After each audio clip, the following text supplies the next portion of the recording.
Hi అండి, అందరికీ నమస్తే. ఈరోజు చికెన్ కర్రీ చూపిస్తున్నాను. ఎంతో సింపుల్గా ఈజీగా చేసుకోవచ్చండి ఎవరైనా కూడా. ఫస్ట్ అయితే కొంచెం అడుగు మందంగా ఉన్న గిన్నె అయితే తీసుకోవాలండి. మనకు కలుపుకోవటానికి వెడల్పు ఎత్తు ఉండేట్లుగా తీసుకోవాలి.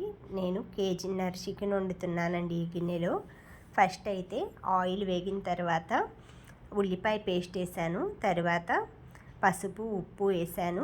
అవి కొంచెం దగ్గరకు వచ్చాక చికెన్ అయితే ఉప్పు నీళ్ళల్లో నానబెట్టానండి ఒక అరగంట. దాన్ని ఉల్లిపాయ మిశ్రమంలో బాగా పట్టించాలి చికెన్ని. ఈ విధంగా ఉల్లిపాయ, అల్లం వెల్లుల్లి, పసుపు ఉప్పు వేసి ఈ చికెన్ అయితే మూత పెట్టేసి కొంచెం ఒక 15 నిమిషాలు వదిలేయాలండి. చూసారు కదా, ఈ విధంగా వస్తుంది. ముందే టమాటా వేయకూడదు. ఇది వచ్చి టమాటా, గసగసాలు, జీడిపప్పు పేస్ట్ అండి. ఇదైతే దీంట్లో ఇప్పుడు ఈ స్టేజ్లో మనం యాడ్ చేసుకొని కలుపుకోవాలి గరిటెతోటి శుభ్రంగా. ఇవంతా ముక్కలకి ఇది కూడా పట్టించాలి.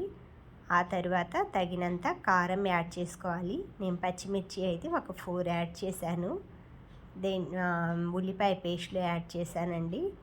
మీరైతే మామూలుగా కారం తక్కువ తినేవాళ్ళు అనుకోండి, పచ్చిమిర్చి ఎక్కువ యాడ్ చేసేసుకోండి. లేదు మేము పచ్చిమిర్చి ఇష్టం లేదంటే కారం యాడ్ చేసుకోండి.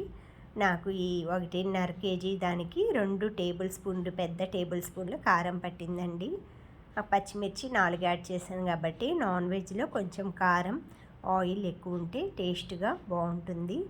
ఇలాగా పేస్ట్ కారం వేసాక ఒక్క టీ గ్లాస్ వాటర్ అండి, హాఫ్ టీ గ్లాస్ అంతే సరిపోతుంది. ఈ టమాటాలో వాటర్, ఉల్లిపాయల్లో వాటర్, ఈ చికెన్లోది మొత్తం అంతా సరిపోతుందండి గ్రేవీకి. ఎక్కువ వాటర్ అయితే వేస్తే మళ్ళీ ఎక్కువసేపు బాయిల్ అయిందనుకోండి ముక్క చిదిరిపోతుంది.